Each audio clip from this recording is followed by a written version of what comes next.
I'm just telling people on here.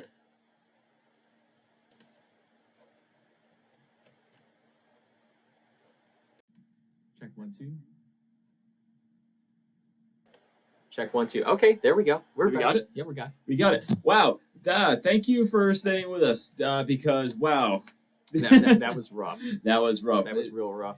Okay. This year, this year's been a little bit slow going, but All right. Well, let's take a minute, and I'm gonna tell you exactly what I told you. I was saying, I'm probably not going to be able to do this whole Valentine, Lovecraft month thing again because I've been trying to find a way to make it relevant. Yeah. And it's just rough. It's Lovecraft by design and things inspired by him, Lovecraftian stuff. Not fun. It's not fun. It makes me so our video is titled "Can you watch Army of Darkness for Valentine's Day?" I was like, "Can you watch a Lovecraft movie on Valentine's Day?" The answer is no.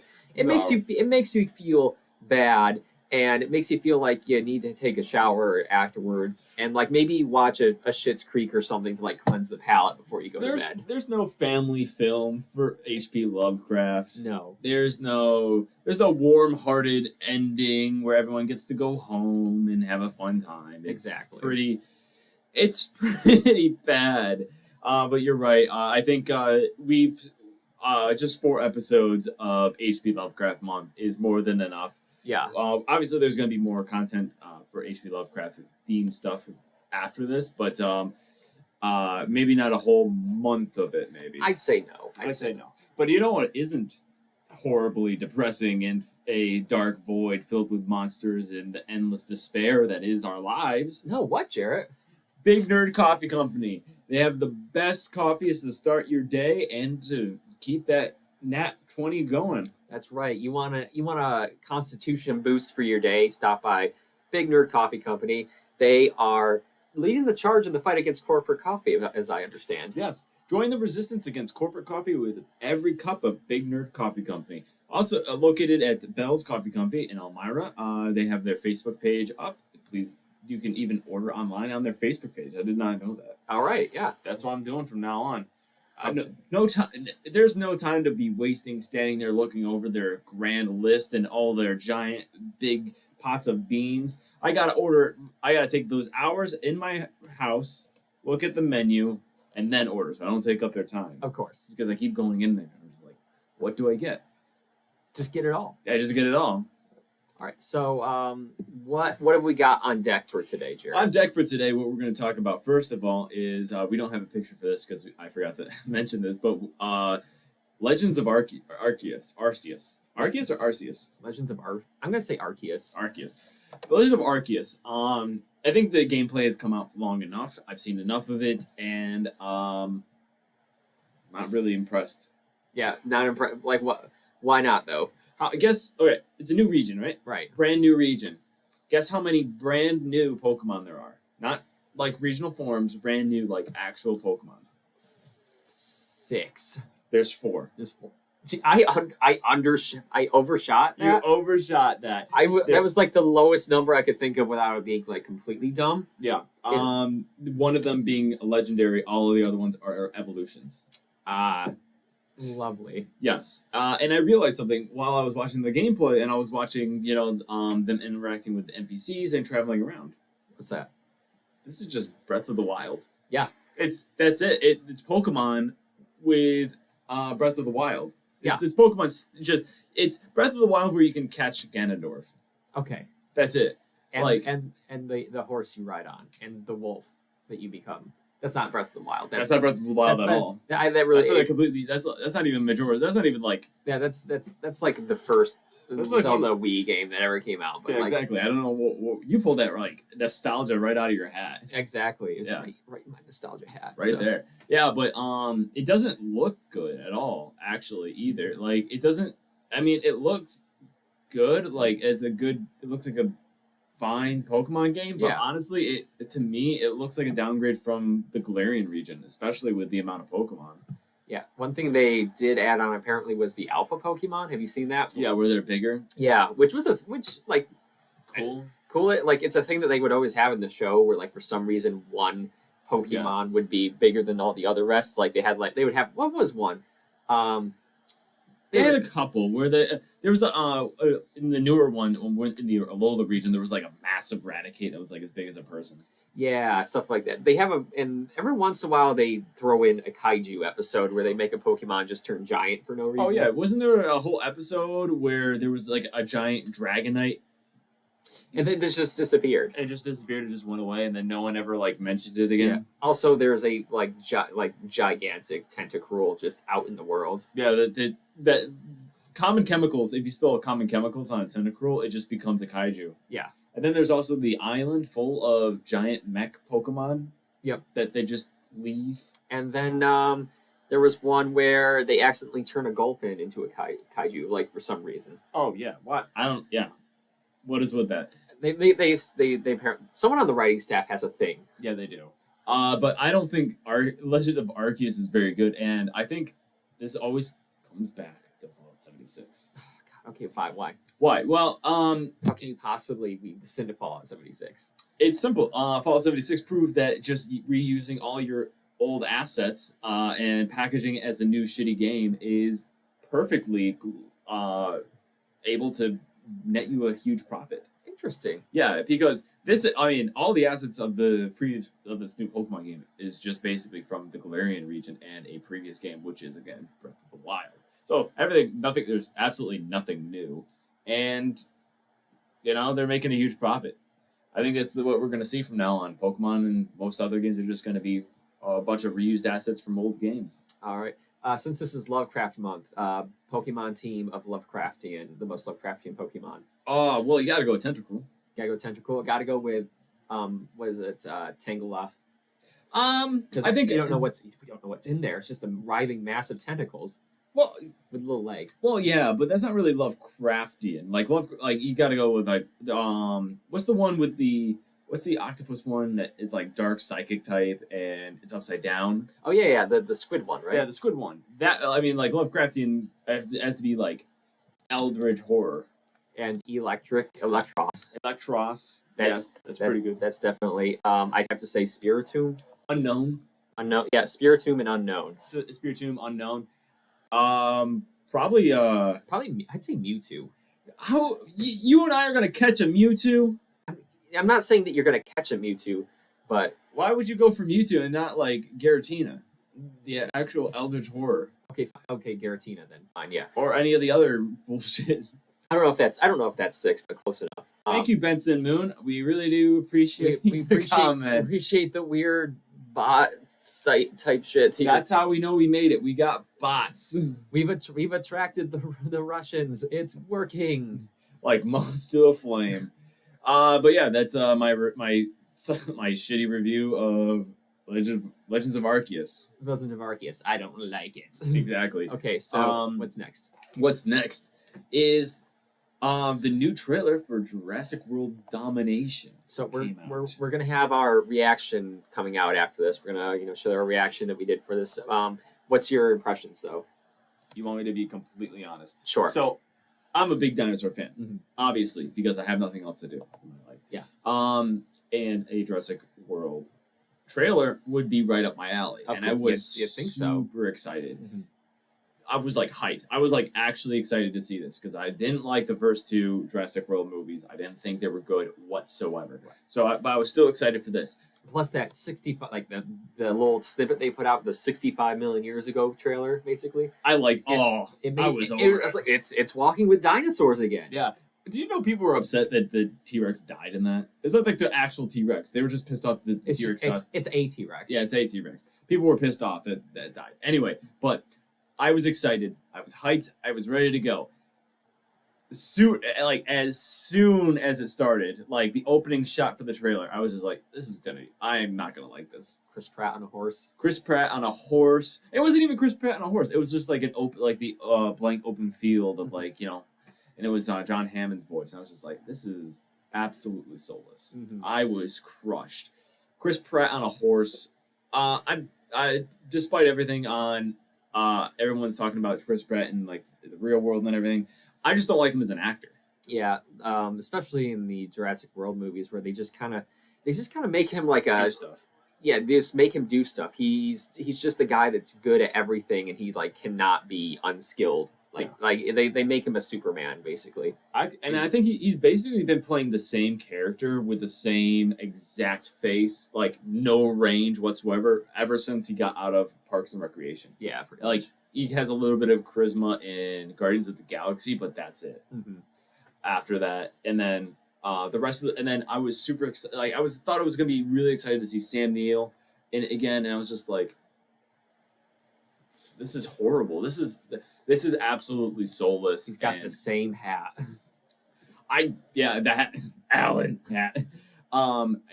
Everything was just so soulless, and like then the stop. Like it wasn't even like, hey, let's bring these characters back and see what they would do. It's just like absolutely terrible nostalgia bait. Just member berries. Yeah, member berries, and you know what? I'm probably not even gonna see it. Yeah, well, there's only one thing that really got me, and I was excited that they apparently decided to bring in a as close to accurate depiction of a Deinonychus as possible, with like the feathers and shit. Except that's probably not a Deinonychus. What is it? What is it then? It's probably a more accurate representation of a Velociraptor, smaller and feathered. The Deinonychus is, do you guys want spoilers? Sure. The Velociraptor looking things chasing I forgot her name. Claire, yeah. Just generic woman number one. Through the streets of Istanbul. It looks like Italy, possibly. Italy. Those are Deinonychuses. Okay. Deinonychus, like at least from what I've looked at like the size estimations for Deinonychus. They're not like super huge either. Like the Velociraptors in Jurassic Park are like twice the size of what Deinonychus were. I mean, most raptors weren't really that big. Yeah. Anyway, but those are Deinonychuses. I think what we see, the feathered one is just another Velociraptor. And then of course we got the Parasaurolophuses, the Apatosauruses, the Mosasaur, T-Rex, and then something I was really excited about. I think the thing with the beak and the long cross is a Therizinosaurus. Yeah, I remember that. From Walking with Dinosaurs. Yeah, Walking with Dinosaurs. Yeah. Yeah. If I'm gonna get super nerdy, I'm not an expert. I'm just a dinosaur kid that never grew up. Dinosaur. DNA. And it was basically they're like, okay, we found this dinosaur, and it's kind of like, to super simplify it, like a missing link between like the theropods and the sauropods, or like it's like a theropod like offshoot. So it was a predatory dinosaur, but they theorize it was like by that time they found it, it was had evolved into a herbivorous dinosaur, but it's got these big old long claws. Yeah, it's just some bird. Yeah, it's just a big old bird. It's just a big old bird. And then of course we got the pterodons and Quetzalcoatlus is in it. Yeah, that's pretty cool. I think it's just gonna be a terrible movie. Where the fuck's my Dinotopia reboot?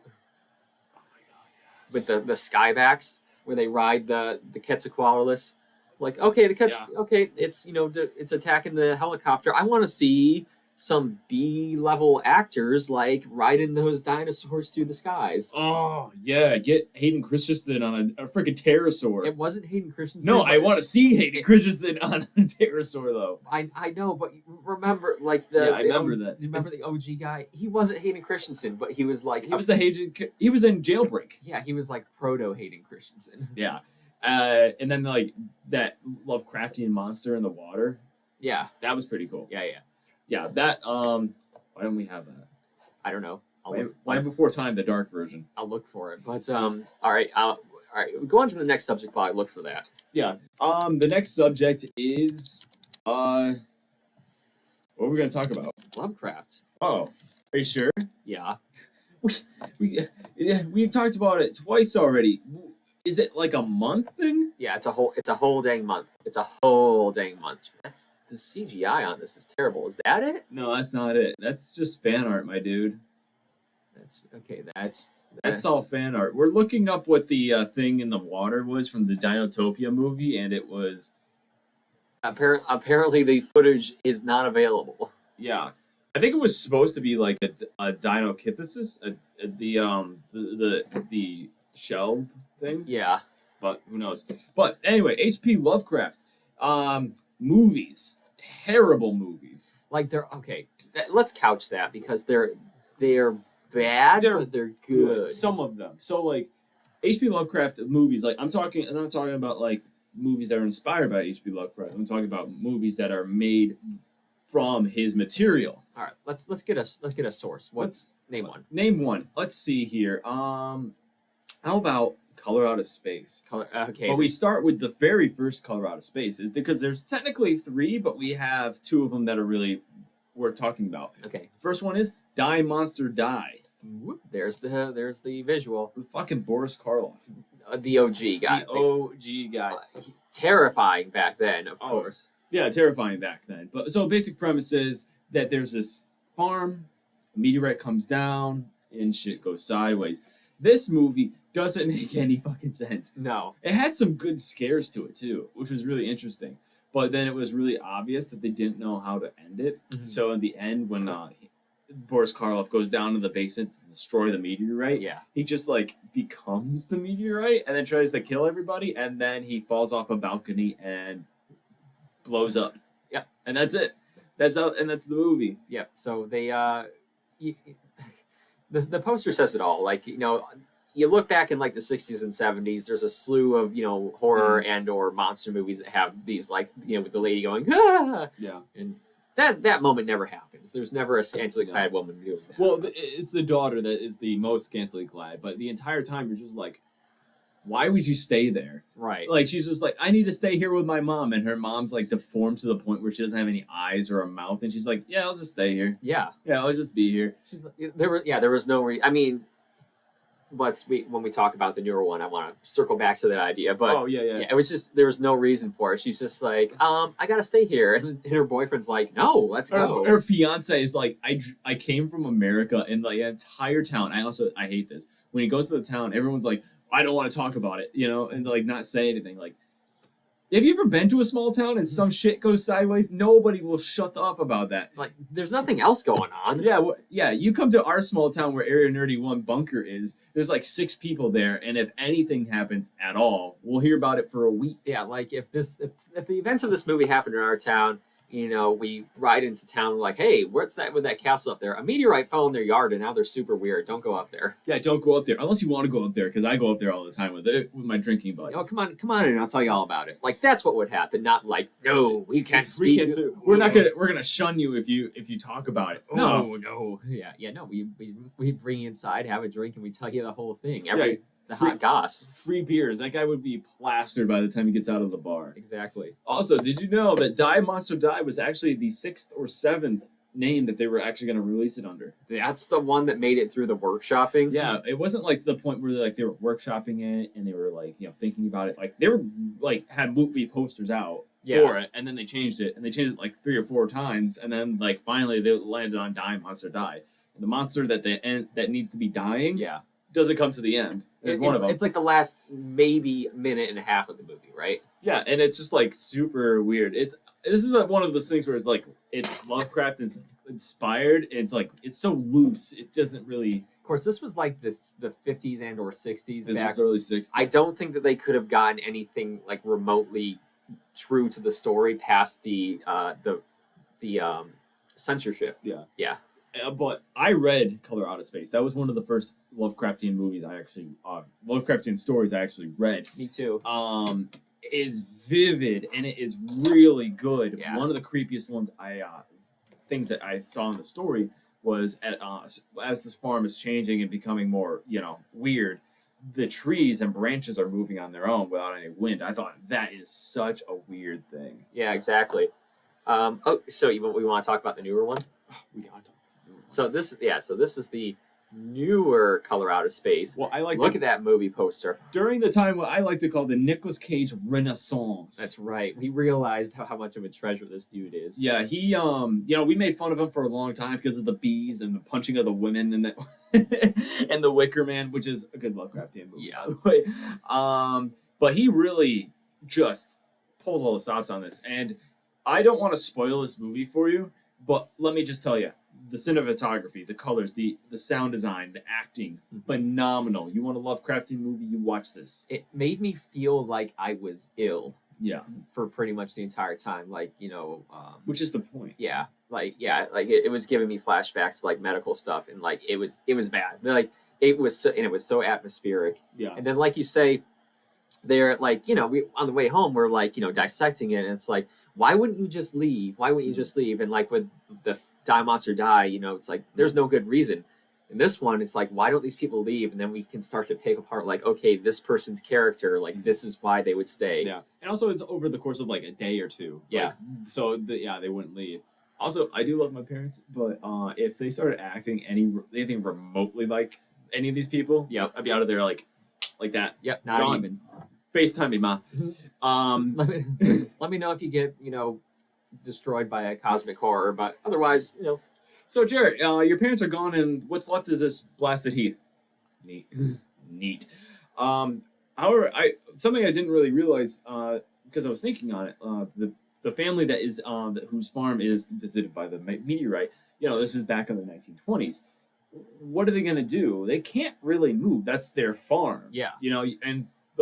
And especially back then, you can't just like pull up roots, especially selling a farm and land and just bouncing. Yeah. You can't really do that. So it kind of like from the time it makes sense, Yeah. And maybe that if we want to get really granular with it, maybe that's the an underlining theme where he's poverty. Not only of poverty, but like people's people can't just pick up and go from their current situation. Like what these horrible maybe stuff was happening. And people are like, it's so horrible. Why are you leaving? Why don't you go somewhere else? And it's like this is where this is where your life is. Like that's where you're from. Yeah. Well, that's where you're from, and like you can't go anywhere else. These are farmers, and like they can't just go out and get another big plot of land and then start all over. They're farmers. Yeah. They have a harvest season, and then they, that's a long time to go without food and money. Exactly. But this is a great movie. Yeah. So we went and saw this at a indie theater. Oh yeah. Yep. And let's see what let's go over some good and weak points of it, shall we? Yeah, weak points. Sure. Weak points. Honestly, not a lot. There were some of the CGI with like the bugs. Yeah. Pretty bad. The kid was kind of annoying, but I kind of get that. Again with Lovecraft, it's very hard to get his movies to his stories to like film and screen. It's kind of weird, but I don't think it had a really bad weak spot. Like any of the weaknesses is just nitpicky stuff. Right. And who is this? The guy who directed this? So he was the guy, who was he was in retirement, and he came out of retirement to direct this movie. Yeah. So this was Richard Stanley.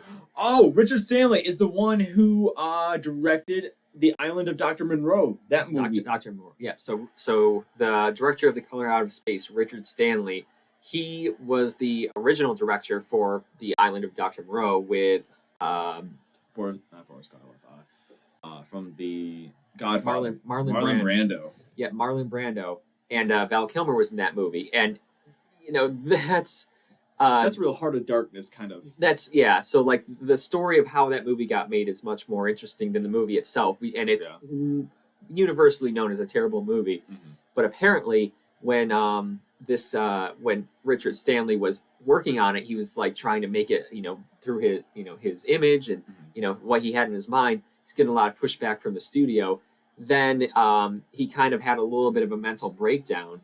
The studio gave him like $50,000 to just be like to fuck off, just disappear. Oh, and so he's Ellen Himmelreich. Could you rephrase your question? Because be specific to make you move. I think she's talking about when you would move out when The Color Out of Space happened. Oh, immediately, immediately. But the director, when he left, he just went into the woods. Like they're in the middle of not Burma, they're or like Indonesian jungle, like where they're filming. And he just came back. He was on the set as an extra that nobody noticed. Yeah, he just like you say, he just fucked off down the river, and he's like, I was just camping out down there. I had a couple of dogs there with me. I was camping out, and then he's like, I'm gonna go up and see what's happening with my movie. And he just went back up on set and was wandering around, seeing what they're up to. and the rest is movie history. Yes. We should that would be an entire episode we could dedicate just to going over that story. For sure. But Color Out of Space, phenomenal. Highly recommend. One of the things in most of the movies that we're going to be talking about is though these movies have low budgets and there's a lot to be desired, the special effects and practical effects are amazing. They're immaculate. Yeah, exactly. Especially in this one. Yeah, and it's highly atmospheric. It makes you feel like you want to leave. Like it's creepy, and you feel like you're in it. Okay, next thing, the Dagon movie. So this is one of the it's a Stuart Gordon joint. Yeah. Stuart Gordon, who directed the Reanimator and several other Lovecraftian type movies. This one was from 1995, I believe. Like a very early. I remember the only thing I really remember that sticks out like the most is the laptop that she throws in the ocean. Yeah, the laptop's like a freaking brick. Yeah, it's huge. And it's like, I'm doing internet stuff on a boat. I'm like, that's 1995. You're not doing shit on a boat. Yeah, so basically, Stuart Gordon, he understands the assignment with H.P. Lovecraft because when he, much like the H.P. Lovecraft stories, he just takes the story and it's like, it starts off real bad. You're like, oh no. Yeah. And then things just get more and more supernatural and horrible and worse and worse and worse. And just when you think that they can't get any lower, it doggers into the ground. Oh yeah. Yeah. It's Dagon is like. It's the Shadow over Innsmouth. It's actually pretty good. We make fun of it, but it's a bad movie, but it's good. Yeah, definitely not for the faint of heart, and definitely if you're not a Lovecraft fan, you're probably not going to enjoy this movie. If you are a Lovecraft fan, highly recommend. One thing I do like about this movie is that because it's spoiler alert, it's a village full of fish people, right? Mm-hmm. Yeah. But the main character, after he gets into this village, he's wet and damp for the entire movie. Yeah. Which is really cool little detail. Like he's just everywhere he goes, he's just always like covered in water and damp from like the rain and everything. And that's exactly what a fish town would be like. It's just like an indoor water park. Yeah, nothing. Yeah, like everything was like gross and moldy, and paint and wallpaper peeling off, and like they did a really good job set dressing where you just felt like everything, like if you were to lean up against it, would be like moldy and slimy and stuff. And it's like having that really hot summer air, but it's damp as well. You just everything's like even the air is sticky. Yeah, it's really good, very good, and the ending is like heart wrenching too. Oh god, yeah, it's it's and practical effects, on point. CGI terrible. Practical effects on point. Yeah, but. This is definitely not for the faint of heart. You're going to want to look away many, many times. Yes. So. And then for another not for the faint of heart is of course Reanimator. Let me get this. Oh god, here we go. Reanimator. Yeah, Herbert West Reanimator. Honestly, not a very good movie, but it's a lot of fun and it could be better. This is like a Grindhouse or a late night drive-in style movie. Yeah. This is another Stuart Gordon joint. Like his other movies, and with a lot of other Lovecraft movies, a lot of practical effects, a lot of there's heavy dose of camp thrown in there too. Oh, yeah. So it that's kind of what makes it enjoyable and watchable. Like the serum that they have for like the reanimate the corpses, it just looks like broken glow sticks are put into it. It's just like this glowing liquid. Exactly. Yeah. Yeah. And then Herbert West character, played by Jeffrey Combs. Jeffrey Combs. Yeah. So he's in all of the Lovecraft movies. Yeah. So basically, he's a mad scientist, and then he just reacts in the exact opposite way you would for any situation. Yeah. Like for whatever situation you get into, it's like, oh, someone dies gruesomely in front of you. His reaction is, I'm gonna reanimate that. Exactly.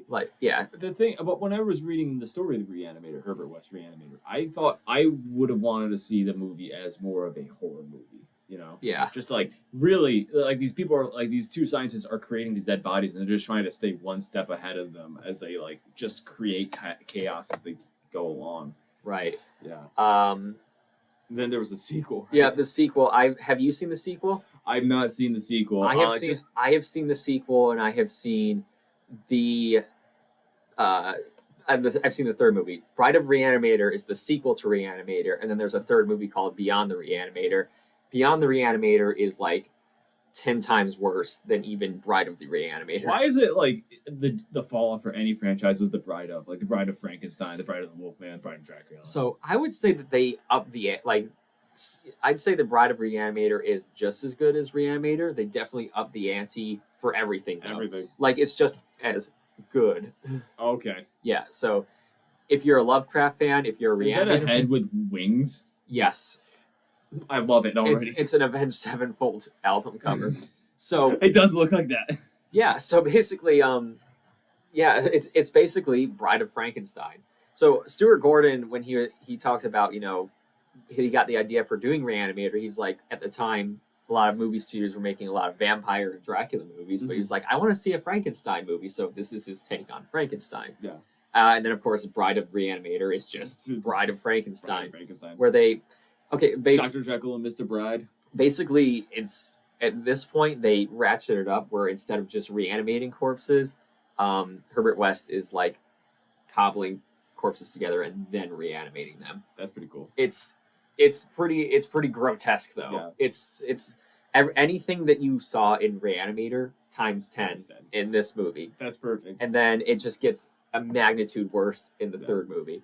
Well, because again, I'm just an English major who focuses too much on this kind of stuff. The thing I really liked about Reanimator, the story, is that there's no real reason for him to do any of this. Yeah, it's just cause. Really. Yeah, really, just because he wants to do it. It's so weird. I love it, and like the character in the movies of Herbert West, what's his name? James Corden. Jeffrey Combs. Jeffrey Combs. Yeah. Really gives off that air of like, I'm just doing this. Yeah. It's not even that like, oh, he's satisfying his curiosity. It's just kind of. It's not even like a compulsion. It's just like he wants to do it. Yeah. And he's going to. Like I said, every time he's in a situation, however like a normal person reacts, he does the opposite. Yeah. Like his roommates, their cat dies, and he like his reaction is to put it in a fridge. Yeah. Like, wow. Yeah, exactly. All right, I'm gonna move on to the most watchable of the okay, it's not a Lovecraft movie, but it's Lovecraftian. Lovecraftian, okay. Okay, so everyone's favorite, The Evil Dead. Oh, with Bruce Campbell. So this movie, like, young Bruce Campbell reminds me of, like, our dad when he was young. Yeah, he's got the cheekbones and the forehead. In, like, skinny dude. So, like, every time I watch these movies, I'm just seeing, like, my dad is, like, a 25-year-old, like, going through this stuff. So, but yeah, Evil Dead, everyone knows the story. It was basically like a student film made on a shoestring budget. Yeah, and it turned out to be a huge hit. Yeah, a huge hit. And I saw like one of the things like that made it really big is that they didn't have a dolly for the camera. So like all the camera work was like by hand and made it seem more authentic. Right, exactly. And then, well, it is right for these, classic moments. My favorite moment that like really scared me in that one. So do you remember the part where they're like, they have the playing cards and they're like, okay, can you guess this one? They're like trying to see if they're psychic to be fun. And then their friend who's just like in the corner, it's just like ace of clubs, 4 of hearts. And then she's just like going through them all and she's like guessing them all right. And that's when you realize she's possessed by a deadite or something. Oh, it's like, it was just like so well made, so well set up. Just like, it's just so off-putting. Just like all of a sudden you hear her voice just like guessing all the cards and like flipping through them. That's such a good scene. Like, how do you like, how did they come up with that, I don't know. Like, it's creativity, and then it's just like, okay, like what would scare you in that situation? And like, if you got some good imagination and you have like a good, I think you have to be really in tune with yourself and like have empathy. It's like, okay, what would scare me? What would scare other people? For me, what I thought was really scary for the Evil Dead series is actually the second Evil Dead. So the part where he's like it's a sequel, but it's really just a remake. It's really good. Yeah. But it's also really funny too. But the thing that really scared me was when the Deadite version of his girlfriend is just like harassing him from outside and she walks away. It's like a stop motion. Yeah. But it's so uncanny how it's walking and what it looks like. And I'm just like, if I was just in the woods and I saw that, I would just nope. I'd just get out of there. It's just out there, and there's nothing you can do about it. Yeah, and as far as the canon is concerned, it's still there. Yeah. Like it's not like as far as everybody in that world is concerned, it's still out there. Yeah, that Deadite's still out there. And then I had something else for this guy, for this Evil Dead 2. Did you know there's an Evil Dead musical? Now I do, and now I want to see it. So yeah, it was made in 2007. Like the entire cast recording is on Spotify. Yeah.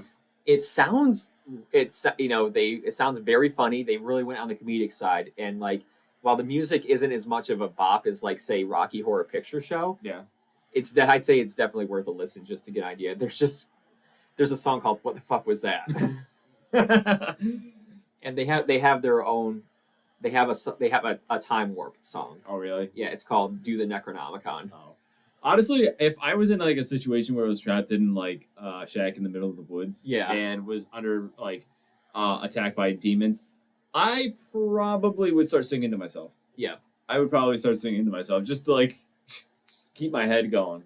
What was one of the lyrics? One of the lyrics was like, he's like, "I gotta kill you, but I'm not a killer. I'm an S-Mart employee, and to kill your co-workers is against the company policy." Like that's what you're dealing with. Oh my god. And then like what the fuck was that? It's like your girlfriend just tried to kill us. What the fuck was that? Oh yeah, but like Lovecraftian movies like can be funny, but like you can't lean too heavily into Lovecraft. No, like this only is like Evil Dead is only like mostly inspired, like gleaned from Lovecraft. They've got the Necronomicon, which is let's actually just jump ahead. Okay. To where they decided to just go full on fuck it with Army of Darkness. Oh my god. Yeah, that was like a real shift, wasn't it? So yeah, like first of all, they turned up the funny and the camp, right? I'd have to say of all the Lovecraftian movies, Army of Darkness is definitely the most watchable. Yeah, but it's not really even Lovecraftian. It's just fantasy, really. Yeah, which It's supposed to be like medieval England, but it's like in the middle of a desert. Yeah, which makes sense because the Deadites are like draining the life from the area. Oh, but they never say that, but like that's my headcanon. Yeah, that's fair. But like I said, this is really where they turned up the funny part of it. Like it's creepy, but it's still like very campy. Yeah, and like Bruce Campbell like sells it as a funny thing, but also as like his like characters going insane. Yeah, like he's like losing it, you know. Yeah, and then this episode's title is "Can You Watch Evil Dead for Valentine's Day?" Yeah, I'd say so. Like, it's a love story. Okay, and it's got things like "Hail to the King, Baby." Yes, ended off on that. And here's the thing, though: if your SO is into watching Lovecraft on Valentine's Day, you already know the answer to this question. Like we're asking it for ourselves, but if your SO is into that, then you've known it for a long time. Leave it in the comments below if you're thinking about dating somebody and their favorite movie genre is Lovecraftian. Is that a red flag or a green flag? Lovecraftian dating questions. Ooh, yeah. If you see an unnameable horror in the corner, do you A, try to French kiss, B, French braid, or C, scream in unutterable terror as you try to claw your way through a window? D, all of the above. Yes. Okay, so what's your favorite moment from Army of Darkness?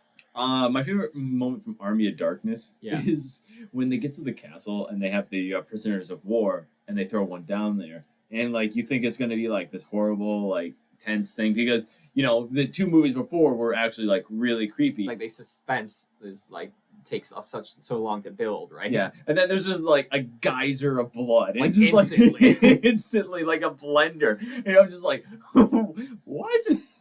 What is this? Oh god, yeah. My favorite funny moment I'd have to say Yeah. is when, you know, the Lord of the Manor is about to fight Ash and then he's like, "Squire, my sword." Comes over with his sword, draws his sword as he kicks the guy over. Like that's how I'm gonna like draw my sword from now on. But like I have to say the best scary moment is going to have to be probably the windmills, like the whole windmill scene where he's like starting to like see like the little mini ashes, and then it like morphs into an ash himself. It's like it's funny and it's campy, but it's also very kind of creepy. Yeah, and also like I kind of like how he uses like good, evil.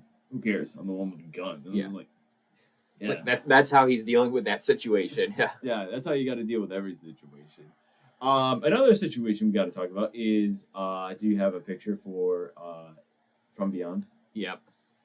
So, have you seen From Beyond? I have. I saw. Okay, so story time. So a lot of the horror movies that I've seen, I first started with is because mom and dad would get them from Netflix through the mail. Back in the day. Yeah, you could get. I looked it up online because you talked about it last time that they were just. You could just get any movie. Yeah. Their portfolio was massive when it came to movies. And I watched this movie as like a 5-year-old. Yeah, and I was like 8 at the time. Oh yeah, we saw this movie. It is. This is the only picture we could get because the rest of it is very. This is the least horny picture from Beyond. This is the most horny Lovecraftian movie. For sure.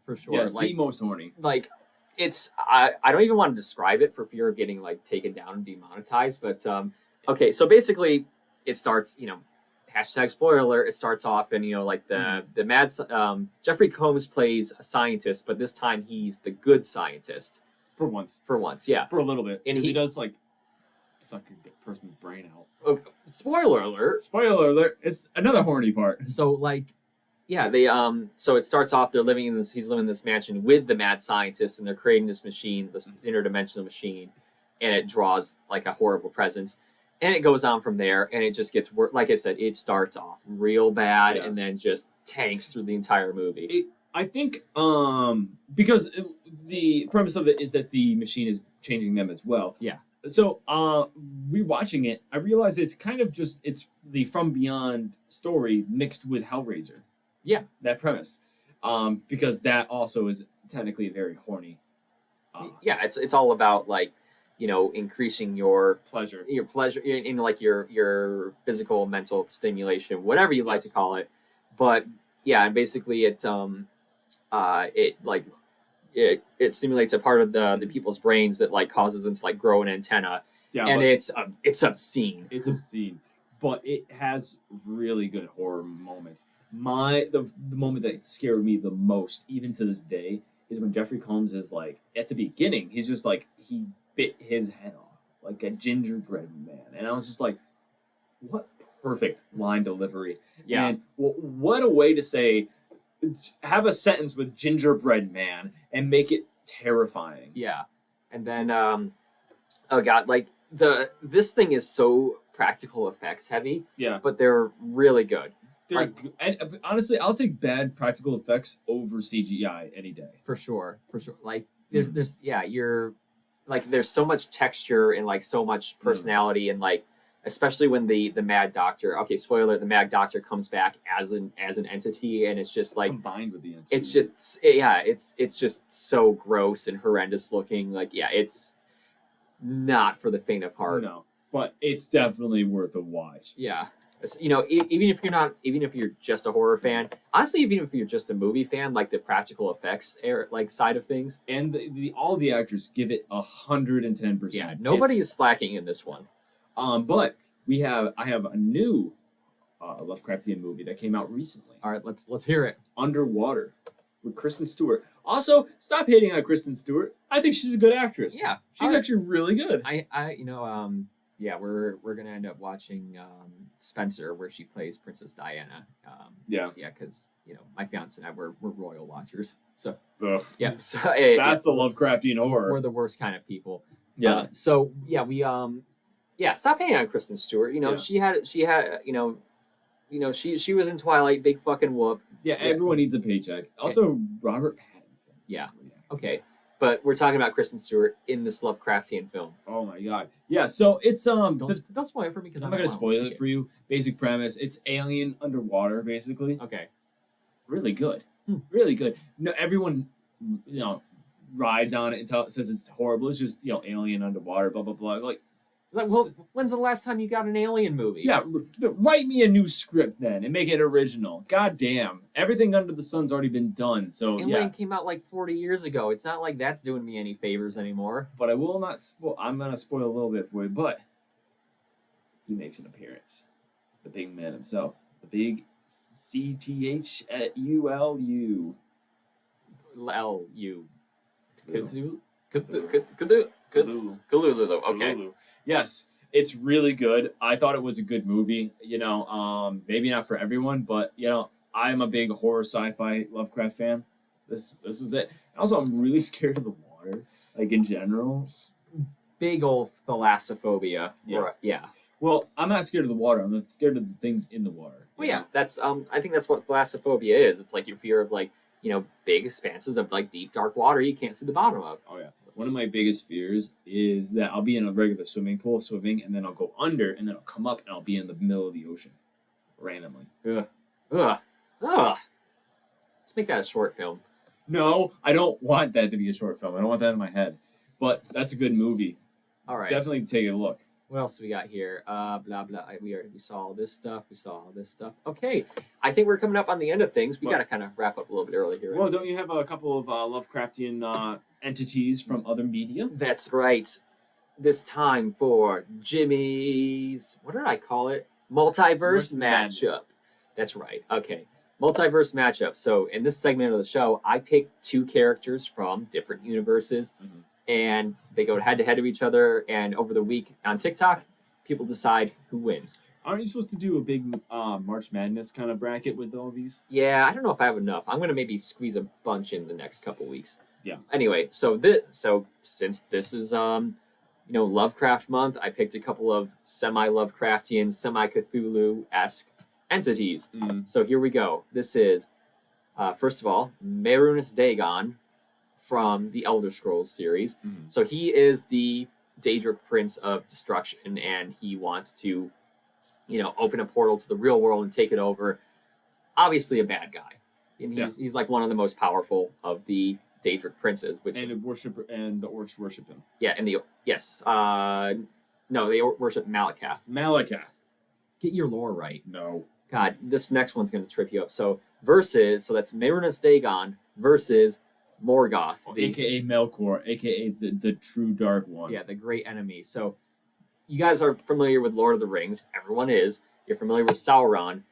Morgoth is Sauron's boss, basically. So in the Lord of the Rings lore, like thousands and thousands of years before Frodo and everything, Morgoth was like the original bad guy. He's kind of the analog to Satan in that world, which is oversimplification, but that's the best way to think about it. And then it all started because he couldn't sing right. Yep, and Sauron was his chief lieutenant, and he was the big bad guy. He's the great enemy. Basically, he had to be defeated by being thrown down an endless pit, and that barely contains him. Yeah. So he, the other thing is he created dragons, he created the orcs, he created trolls. Like all the bad stuff in Lord of the Rings world is because of this guy. So, I don't know. What do you think, Jarrett? So, the thing is, Dagon is pretty cool.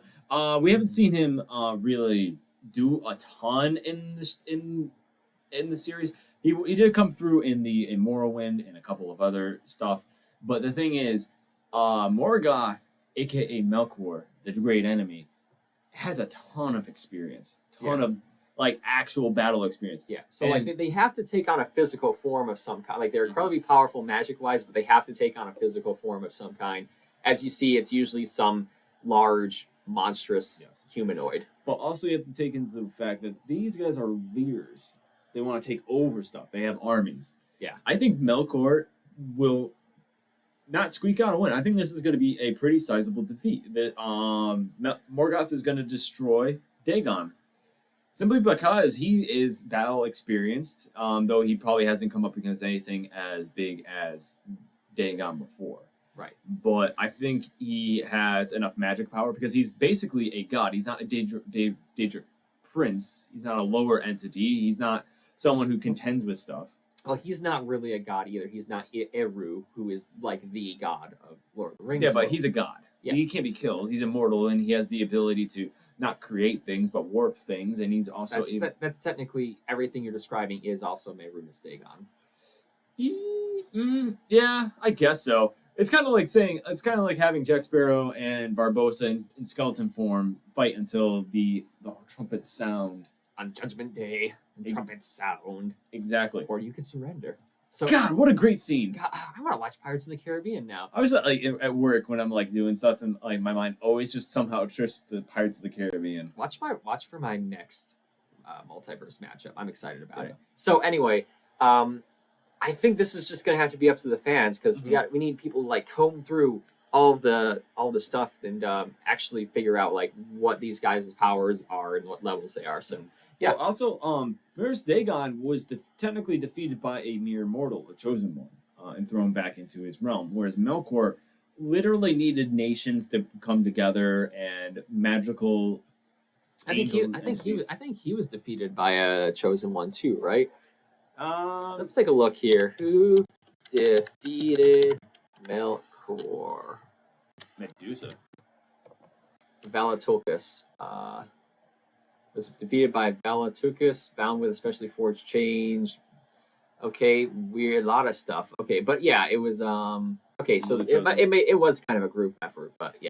Yeah, and also like everyone had to come together to defeat his armies too. Also, whoever defeated Mehrunes Dagon had main character powers. So everybody who defeats any kind of big bad has main character powers. There, okay.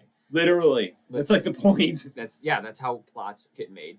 Okay, so I think that we are at the end of this episode, though.